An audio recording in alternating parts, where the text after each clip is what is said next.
Olá, bom dia, boa tarde, boa noite. Muito bem-vindo ao canal da Igreja Aliança de Alphaville. Eu sou o pastor Marcos e é uma alegria muito grande ter você aqui na nossa companhia. Espero que nesse momento que você esteja assistindo esse vídeo, você possa ser muito abençoado pela palavra de Deus. Como você pode notar, a minha voz está diferente, né? Não sei porquê, de repente, nesses últimos 2 dias eu fiquei afônico e a voz está voltando aos poucos. Mas eu espero que você possa se concentrar no que a mensagem da palavra de Deus tem a dizer para nós nesse momento. Então é uma alegria ter você aqui, que Deus abençoe você, que Deus abençoe a sua família. Nós estamos meditando aqui, refletindo sobre uma mensagem muito importante para a nossa vida, para a vida da igreja, para a vida daqueles que creem em Deus, creem em Jesus, que é uma carta de Paulo aos Colossenses. E nós já vimos alguns temas que Paulo vem falando no capítulo 1 da carta, e hoje vamos falar sobre o capítulo 2, começando pelo versículo 1.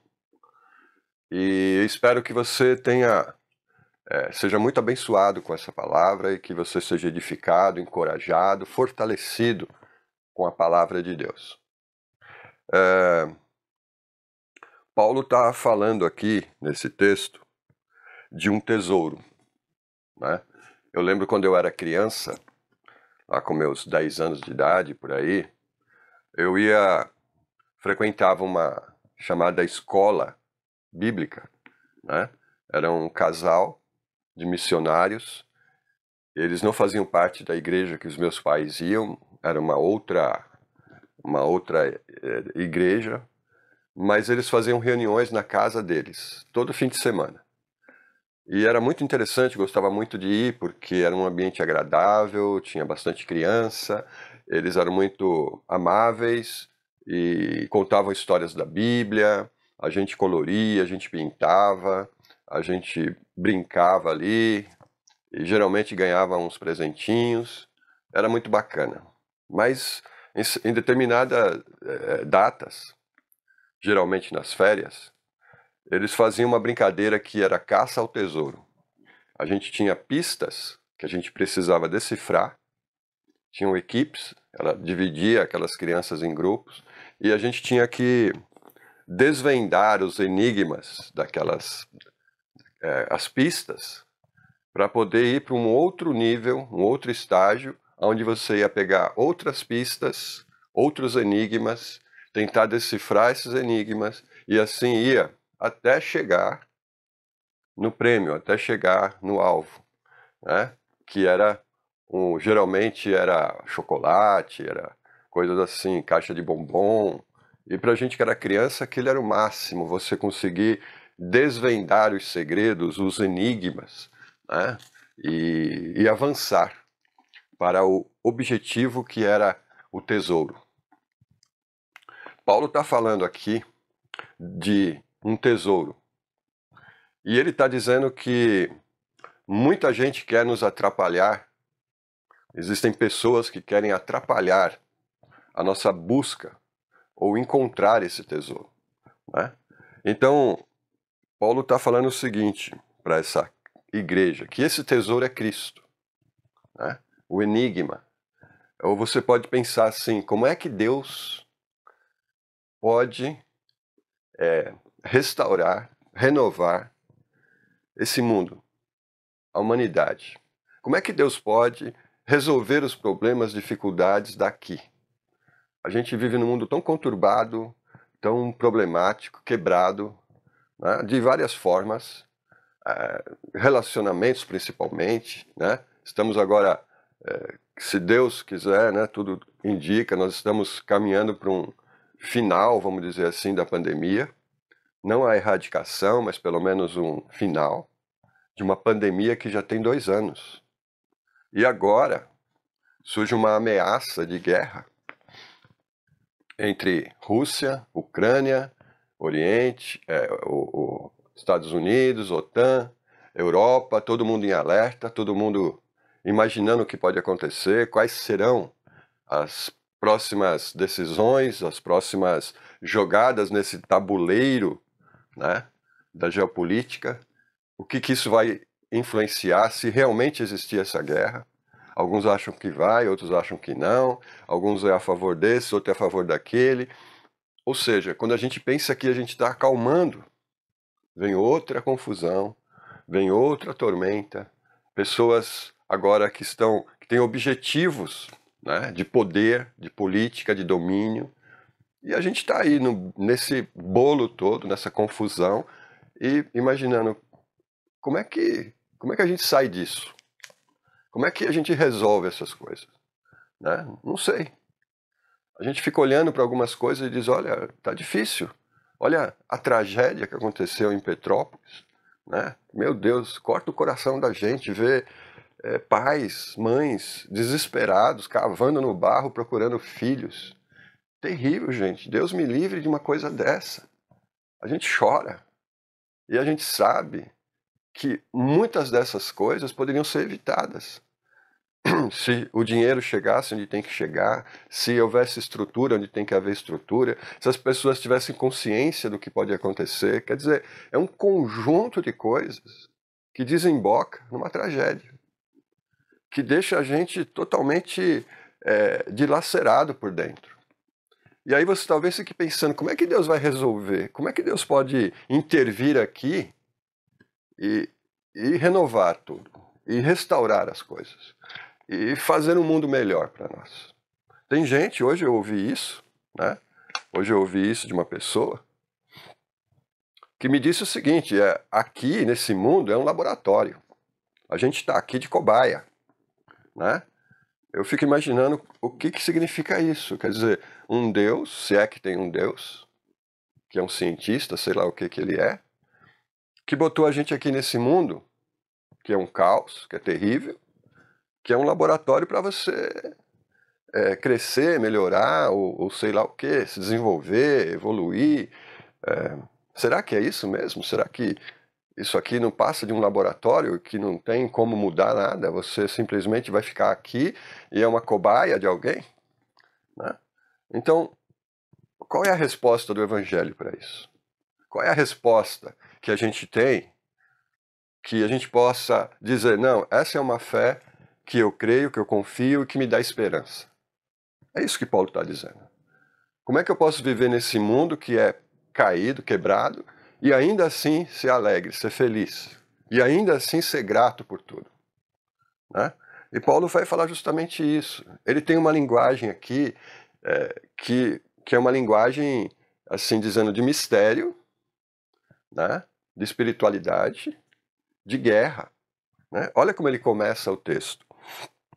Quero que vocês saibam quanto estou lutando por vocês, pelos que estão em Laodiceia e por todos os que ainda não me conhecem pessoalmente. Ele fala de uma luta. Ele fala, eu estou lutando por vocês. A gente já ouviu, a gente sabe que essa igreja não conhecia Paulo pessoalmente. Paulo nunca tinha ido visitar essa igreja. Né? Mas Paulo diz que está lutando por ela. Ele diz, eu luto por vocês. E eu luto também pelos que estão em Laodiceia, que era uma cidade mais ou menos próxima dali, né, de Colossos, uma grande cidade também, com uma igreja lá. E Paulo está dizendo, olha, eu luto, né, por vocês. E por todos, não só por vocês, Colossos, não só por vocês, Laodiceia, mas por todos os que ainda não me conhecem pessoalmente. Né? Há um esforço do apóstolo Paulo em ajudar essas igrejas. E como ele faz isso? Ele já disse no capítulo 1, eu oro por vocês. Eu peço a Deus que vocês sejam pessoas fortalecidas no Senhor, fortalecidas no poder do Senhor. Eu peço por vocês e oro para que vocês cresçam em sabedoria, para que vocês entendam a vontade de Deus e vocês sejam capacitados para fazer a vontade de Deus. Eu oro, e a oração de Paulo diz, é constante, e eu agradeço a Deus pela vida de vocês. Então essa era uma forma de Paulo batalhar por essa igreja, ou pelas pessoas que criam Jesus. Uma luta, né? Ele também vai fazer, o que ele vai fazer? Ele vai escrever, ele vai instruir as pessoas, né? na palavra de Deus. Ele vai escrever cartas ensinando à igreja o que é o evangelho, o que elas têm que crer e como elas devem se comportar, como elas devem viver dentro do evangelho de Cristo, como discípulos de Cristo, como seguidores de Cristo, né? Pessoas que colocaram a fé em Cristo. Ele também vai escrever dizendo, olha, isso é o que aguarda vocês. Olha, isso foi o que aconteceu. Isso foi o que Cristo fez. Isso é o que você tem hoje com base no que Cristo fez. Olha só quanta coisa boa você recebe de Cristo, quanta riqueza você recebe de Cristo. E olha para frente. Olha, isso aqui é o que você vai ter, o que você vai ganhar seguindo a Cristo. Então, essa é a palavra de Paulo, né? E é a palavra do Senhor para nós hoje. Olha o que Jesus fez na cruz, com a sua morte, com a sua ressurreição, com a sua vinda, né? Com a sua vitória. Cristo já realizou a obra da salvação. Olha o que você tem agora em Cristo. Você tem relacionamento com Deus, você tem paz com Deus, você é reconciliado com Deus, você é transportado do reino das trevas para o reino de Cristo, você tem perdão dos pecados, os seus pecados foram perdoados, foram apagados, você vai poder chegar diante de Deus sem medo de acusação, porque você já foi perdoado, né? Você tem esperança da vida eterna, da ressurreição, você está olhando para frente. Então o Evangelho é um Evangelho que resolve o meu passado, me ajuda no presente e me dá esperança para o futuro. É isso que Paulo está dizendo. Mas isso é uma batalha, né? Porque tem muita gente, tem muitas coisas, né? Muitas ideias, muitas filosofias, muitas religiões, muitos ensinos errados sobre Cristo que querem desviar nossa atenção, desanimar, trazer confusão, e nós temos que batalhar. Por isso Paulo está dizendo aqui que ele está lutando, batalhando. E é interessante que no final da vida de Paulo, lá escrevendo a Timóteo, ele vai falar isso. Ele já sabe que ele vai morrer, ele sabe que a morte está chegando, e chegou. Ele foi degolado por ordem do imperador Nero. Mas ele escreve dizendo, combati o bom combate, terminei a carreira, guardei a fé. Ele lutou o bom combate. Escolha bem os seus combates, escolha bem as suas lutas. A gente vive em guerra, né? Há muita luta, muita guerra, há muita afronta. É importante que você tenha essa consciência. Será que a luta que eu estou lutando é a real? É essa luta que vale a pena eu colocar a minha vida nela? Paulo está dizendo que tem uma luta a favor do Evangelho de Cristo, né? E ele diz assim, esforço-me para que eles, essas pessoas que Paulo ainda não conhece, os membros da igreja, aquelas pessoas de Colosso, de Laodiceia e outras, como tem Filipenses, Efésios, Gálatas, Romanos, Tessalonicenses, todas essas igrejas que Paulo tem envolvimento, ele diz, esforço-me para que eles sejam fortalecidos em seu coração, estejam unidos em amor e alcancem toda a riqueza do pleno entendimento, a fim de conhecerem plenamente o mistério de Deus, a saber, Cristo, né? Então aqui Paulo revela o foco da mensagem dele. E ele vai dizer, eu esforço, eu me empenho para que eles sejam fortalecidos em seu coração, fortalecidos na fé, fortalecidos na convicção de que Cristo realmente é a solução. Paulo diz que vocês cresçam, vocês sejam fortes, firmados em Cristo. E Cristo falou, se você construir sua casa na areia, quando vier a tempestade, a enxurrada, desaba. Mas se você construir na rocha, permanece. Então seja fundamentado em Cristo, esteja fortalecido em Cristo, estejam unidos em amor, né? Não tem jeito de você ficar unido se não for por amor. A Bíblia diz isso, Pedro diz o seguinte, que nós, individualmente, somos pedras santificadas. E com essas pedras, Deus está construindo um templo para ele morar, que é a comunidade dele, o povo dele, né? Assim como no Antigo Testamento, ele tinha um templo, e lá no templo Deus se manifestava. Agora, depois que Jesus veio, ele deixou um outro templo, que é a Igreja de Cristo. E cada um de nós que ama Cristo, que crê em Cristo, somos essa pedra, né? Esse bloco que é colocado para a edificação do templo. E qual é a massa que dá liga? O que é que nos mantém unidos? O amor. O amor é que une, o amor é que junta, né? O amor é que permite que as pessoas convivam juntos. Então a igreja é uma igreja que é forte na sua fé, fortalecido, é uma igreja que ama, que está unidos em amor, não é uma igreja, a igreja não pode ser um povo que fica brigando, infelizmente acontece. Isso é um mau testemunho. Paulo está dizendo que ele se esforça para que a igreja seja unida em amor. Dentro de casa precisa haver amor. Nos relacionamentos é preciso amor. E quem é a fonte de amor? E quem é amor? A Bíblia diz que Deus é amor. Quanto mais Deus na sua vida, quanto mais Jesus na sua vida, mais amor você vai ter. Quanto mais você se enche de Cristo, uma pessoa mais amorosa você se torna, né? E ele continua, e alcancem, né? Sejam fortalecidos, estejam unidos e alcancem toda a riqueza do pleno entendimento. Mais uma vez aqui ele falando de entendimento, né? Pleno entendimento, pleno discernimento. O que Paulo está dizendo é que você precisa ser uma pessoa que consiga discernir o momento, discernir a situação, entender o que está acontecendo, ler nas entrelinhas, para você captar e dizer, opa, peraí, essa mensagem não é boa não. Opa, essa mensagem não é coerente. Opa, essa mensagem aqui está querendo me desviar do alvo. Peraí, esse momento, essa situação, essa circunstância, está querendo me puxar e me arrastar para aquele buraco, eu não vou. Isso é o pleno entendimento. E como que a gente consegue isso? Com Cristo, palavra de Cristo. Você começa a ter discernimento da realidade. Por quê? Jesus falou, eu sou luz. Ele ilumina a nossa realidade e nos ajuda a andar no caminho certo. E Ele é o caminho. Ele disse isso. Eu sou o caminho, eu sou a verdade, eu sou a vida.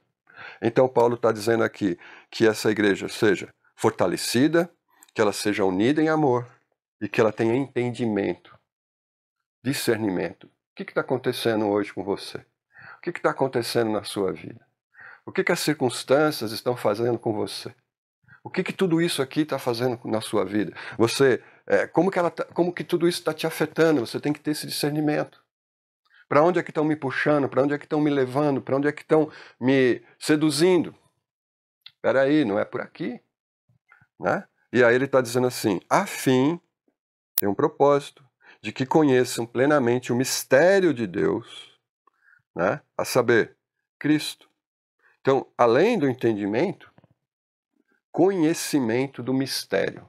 Isso é interessante porque lá em Colossos havia um grupo de pessoas, ou vários grupos, e cada um dizendo que podia ajudar as pessoas a ter acesso ao mistério.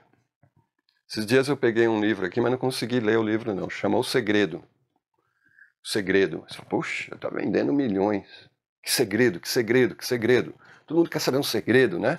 Tá sabendo? Um segredo, né? Um mistério. Olha, isso aqui é misterioso. Tem uma certa, não sei se é religião, se é filosofia, o que é mistério. Você vai subindo de grau em grau e cada grau você descobre um mistério. Quem está no grau de baixo não sabe o que acontece no grau de cima, é mistério. Fazendo com que a pessoa queira subir para conseguir o outro mistério, até chegar no outro mistério. É quase igual a caça ao tesouro, né? Você tira o enigma daqui, aí você avança. Paulo disse, olha, não precisa nada disso. Não precisa você querer que revele as coisas. Não. Por quê? Porque Paulo diz que o mistério, o segredo e o tesouro é Cristo que já se revelou, né? Ninguém podia imaginar que Deus, o Criador dos céus e da terra, pudesse vir a esse mundo na forma de homem, de gente, humilde, nascendo numa manjedoura, crescendo como uma criança normal, vivendo numa família pobre, né? Pelo menos não miserável, mas uma família de pobre, numa periferia, que era Nazaré, E de repente esse homem é batizado, ele chega e João diz, olha, eis o Cordeiro de Deus que tira o pecado do mundo. E quando ele se batiza, uma voz diz, esse é o meu filho amado, em quem eu me alegro. E ele começa a pregar, a ensinar, a fazer milagres. E você fala, peraí, esse homem é o Filho de Deus? Como assim? Ele é o Deus encarnado?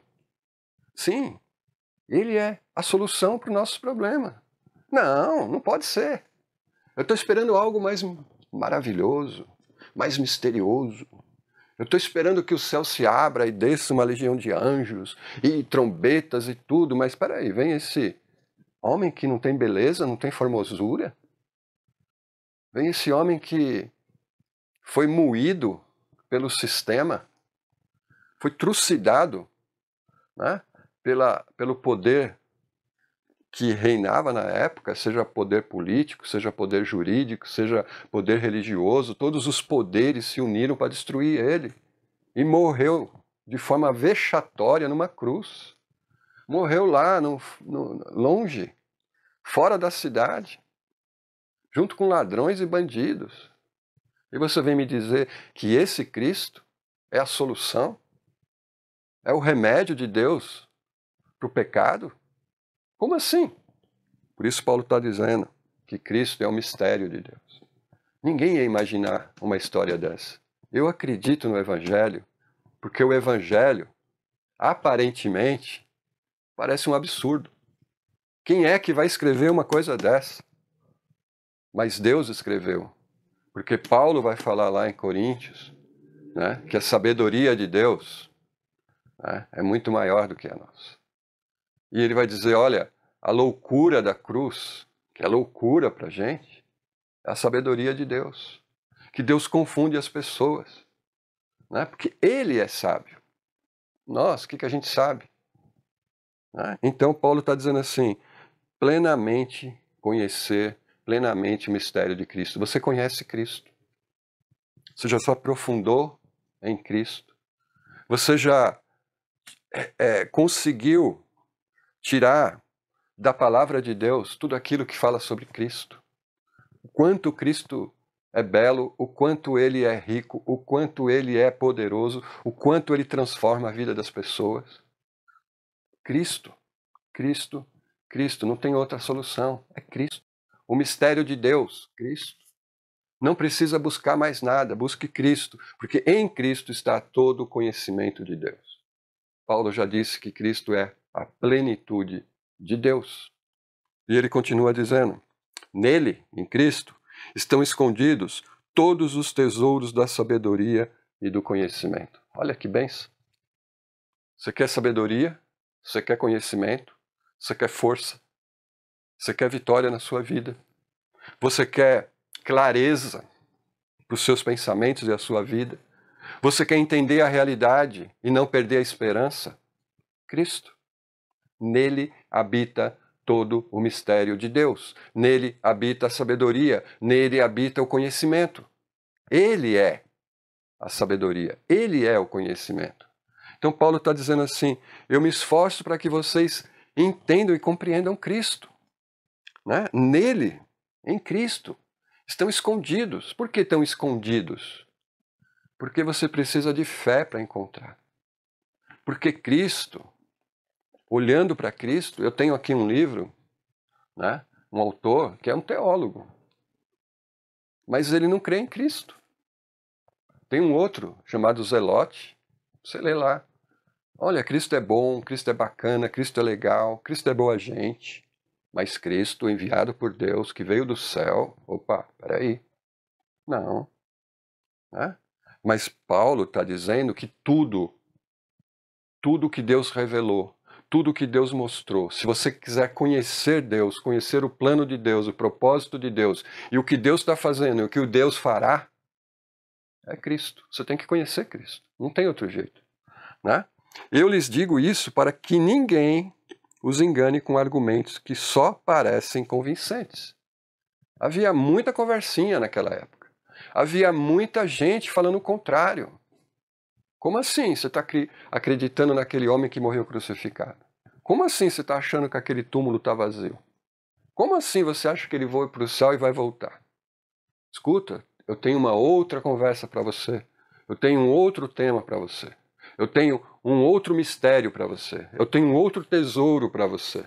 Eu tenho outras riquezas espirituais escondidas aqui, enigmáticas, que eu posso ajudar você a chegar até lá. Paulo está dizendo, cuidado com essas conversas. Cuidado com esses argumentos. Cuidado com essas pessoas que aparentam ter sabedoria, mas estão longe de Cristo. Estão te levando para longe de Cristo. Cuidado, porque tudo o que é sabedoria, tudo o que é conhecimento, tudo o que é poder, tudo o que Deus está fazendo é em Cristo, é por meio de Cristo. E Paulo diz, porque, embora esteja fisicamente longe de vocês, em espírito estou presente e me alegro em ver como estão vivendo em ordem e como está firme a fé que vocês têm em Cristo. Aqui Paulo termina com uma palavra militar. Essa me alegro e como estão vivendo em ordem. A ideia aqui é de um batalhão que está com um escudo, né? Não sei se você já assistiu esses filmes, né, antigos, romanos, esses lutas assim, né? Gladiador, sei lá, algumas coisas assim, em que os exércitos tinha aquele pessoal da frente que eles ficavam com o escudo, né, e faziam aquela barreira que era uma ordem, né? Eles tinham uma ordem e com aquela barreira de escudo eles refutavam os ataques do inimigo, todos juntos, abraçados, né, unidos, firmes, né? Eles suportavam os ataques que vinham, tinha que ser impenetrável. Paulo está dizendo assim, eu me alegro em ver que vocês estão assim. Vocês estão juntos, vocês estão unidos, e vocês estão com o escudo colocado aqui, e Paulo vai dizer que o escudo é a fé, lá quando ele escreve, né, da batalha espiritual que a gente tem em Éfeso, né, o escudo da fé. Então você põe aqui o seu escudo, se firma, se fortalece do lado do seu irmão, do lado desse outro irmão, cada um apoiando o outro, ajudando o outro, firmes, e quando vem os ataques, que são maliciosos, enganosos, sedutores, você ali, firme na fé, fortalecido na fé em Cristo, você suporta os ataques, vence os ataques e glorifica a Deus. Então, meus irmãos, qual é a solução? Qual é o segredo de Deus para renovar as coisas, para restaurar as coisas? Cristo. O que pode mudar a sua vida, transformar a sua vida? Cristo. O que pode mudar a sua casa, seu casamento, seus relacionamentos? Cristo. O que pode mudar a sua visão de mundo? O que pode mudar a sua esperança, expectativa no futuro? Cristo. E Paulo vai dizer assim, eu me alegro. Né? O que pode fazer de você uma pessoa contente, uma pessoa feliz? Cristo. Então, para o apóstolo Paulo, para a teologia cristã, Cristo é tudo. Cristo é o centro. Cristo, somente Cristo. E Cristo se manifesta na comunidade. Cristo se manifesta na igreja. A igreja é o corpo de Cristo. Paulo já disse que Cristo é o cabeça e nós, o corpo. É por meio da igreja que Cristo se movimenta aqui. Cristo, né, está construindo um templo para habitar nesse templo. E nós, individualmente, que cremos em Jesus, que seguimos Jesus, que obedecemos Jesus, somos um bloco. E somos colocados nessa parede do templo, unidos pelo amor. Por isso, quem crê em Cristo, quem confia em Cristo, quem segue Cristo, quem ouve Cristo, quem entende a mensagem de Cristo, quem se aprofunda nos tesouros de Cristo, vive na comunidade de Cristo, valoriza a comunidade de Cristo. Faz parte da comunidade de Cristo e quer que essa igreja cresça, se fortaleça, como Paulo, lutando pela igreja. Você tem lutado pela igreja? Você tem batalhado em prol da igreja? Você tem animado as pessoas que estão na igreja? Você tem ajudado a juntar pessoas na igreja? É muito importante que a gente faça essas perguntas. tá certo? E olha, sem Jesus, sem chance. O Evangelho, como disse o Wright, N.T. Wright, que é um comentarista, ele diz assim, a vida cristã é que nem andar de bicicleta. Se você parar, você cai. Tem que ir para frente. Pedala e vai para frente. Quanto mais você anda, mais equilíbrio você tem. Assim é a fé cristã. É isso que Paulo queria para a igreja. Vamos para frente. Vamos em frente. Vamos pedalar. Vamos mirar Cristo. Vamos seguir Cristo, que Ele está lá na frente. E já tem tudo preparado para nós. Amém? Muito obrigado por sua companhia, pela sua palavra. Muito obrigado pelo que Deus tem falado para nós hoje. Muito obrigado por você estar aqui conosco. Que Deus continue falando no seu coração, te abençoando e que essa palavra vá penetrando fundo, fundo, fundo na sua vida e transformando a sua mente, o seu entendimento, o seu conhecimento de Cristo. Amém? Quero deixar aqui também um pedido para você, né? Se você puder nos ajudar, nós temos aqui, está aparecendo aqui na tela, né, informações de como você pode nos ajudar, contribuir para que esse trabalho não pare, que ele continue, que a gente continue lutando como igreja, que a gente continue se fortalecendo como igreja e que continue anunciando o mistério de Deus, que é Cristo. Ok? Se você sentir no coração de contribuir, eu tenho certeza que Deus vai abrir as portas dos céus e vai abençoar você e a sua vida. Tá bom? Então fica aqui esse pedido e eu quero terminar agora fazendo uma oração. Pai querido, amado e santo, obrigado por esse tempo e pela tua bendita palavra que tem falado conosco profundamente. Pai, obrigado por revelar a nós Cristo, o mistério que estava oculto, que ninguém sabia, mas que o Senhor revelou. E Cristo é a solução, Cristo é a esperança, Cristo é a salvação, Cristo é o tesouro, Cristo é a riqueza, Cristo é tudo para nós, Senhor. Aumenta a nossa fé, a nossa convicção em Cristo, que a nossa fé esteja firmada, fundamentada somente em Cristo e que a gente possa ser fortalecidos no Senhor e que a gente possa resistir falsos ensinos, falsos mestres, a sedução das coisas, a sedução de ideias, e que a gente permaneça firmado em Cristo Jesus. Abençoa, Senhor, todos que estão nos ouvindo hoje. Que quem ainda não está aprofundado no mistério de Cristo, quem ainda não está convencido, que o Senhor possa trabalhar nos corações, o Senhor possa agir por meio da Tua palavra e do Teu Espírito, trazendo conhecimento e convencimento, Senhor. Nós te pedimos isso em nome de Jesus. Pai amado, também te pedimos que o Senhor esteja com essa pessoa enferma, que está acamada, que está enferma, que está no hospital, seja onde estiver, que o Senhor esteja guardando, protegendo, ajudando, fortalecendo, trazendo, Senhor, melhoras, trazendo cura. Pedimos, Pai, por essa pessoa que está aflita, que está ansiosa, que está com medo, que está em pânico, que o Senhor acalme o coração, que o Senhor traga paz, que o Senhor traga esperança, que o Senhor renove, Pai, as suas emoções. Nós pedimos isso, Pai, porque cremos que o Senhor é um Deus vivo, que ouve as nossas orações. Nós te louvamos, Pai, e te bendizemos em nome de Jesus. Amém, Senhor. Amém. Deus te abençoe e fique na paz do Senhor Jesus e tenha uma excelente semana.